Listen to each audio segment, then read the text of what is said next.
Denavbera Tirkiye û Amerîkayê de di qada Sûriyê de yek ji mijara kûbiya sedema nakokî û dilgiraniyan mijara awakirina dewereke ewle ye. Herî dawî derbarê vê mijarê de nûnerê taybetî Amerîkayê bo Sûriyê Jim Jeffrey diyar kir, ev bi Tirkiye re di nava pêwendiyan de ne ku herêmeke ewle bê YPG ava bikin. Beriya vê daxuyaniyê Tirkiye her digot ew ê li Sûriyê dewereke ewle bi tenê sera xwe ava bikin, Amerîkayê jî bê YPG dewereke ewle pêkan nedidî. Ji loma jî ev daxuyaniyê Amerîkayê bûye sedema nêrînên cuda navbera pisporên Tirkiyê de.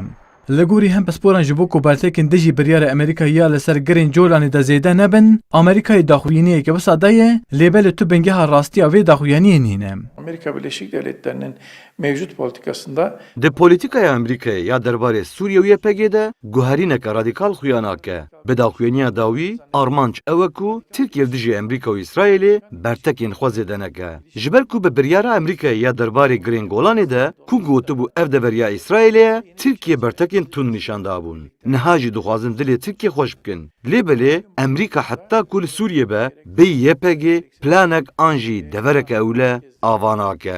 Beramberî wê yekê li gorî hem pisporan jî ev daxuyaniya Amerîkayê dide xuya kirin ku Tirkiye bi biryara li Sûriyê armanca xwe ya avakirina devereke ewle pêk bîne. û piştî hilbijartinên herêmî yên Sûriyekî adarî li pêşiya Tirkiye di qada navdewletî de mijarên girîng kene.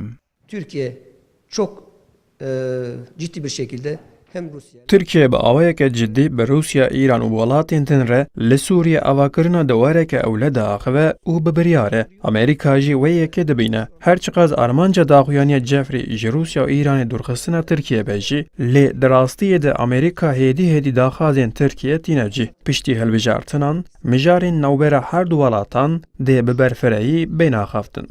Niha li gel mijara awakirina devereke ewle, biryara Amerîkayê ya derbarê girên colanê de ku niha dibin destê İsraîlê de ye, ji Rûsyayê kirina mûşekên S-400 û herî dawî gemarûyên Amerîkayê yên li ser du kompanyayên Tirkiyê, veke kêşeyên sereke di navbera Tirkiye û Amerîkayê de berdewam dikin. û tê çawerîkirin ku duyê Nîsanê de serdana Wezîrê Karên Derveyê Tirkiye Mevlûd Çavuşoğlu bo Amerîkayê dê ev mijar bi berfirehî bên axaftin.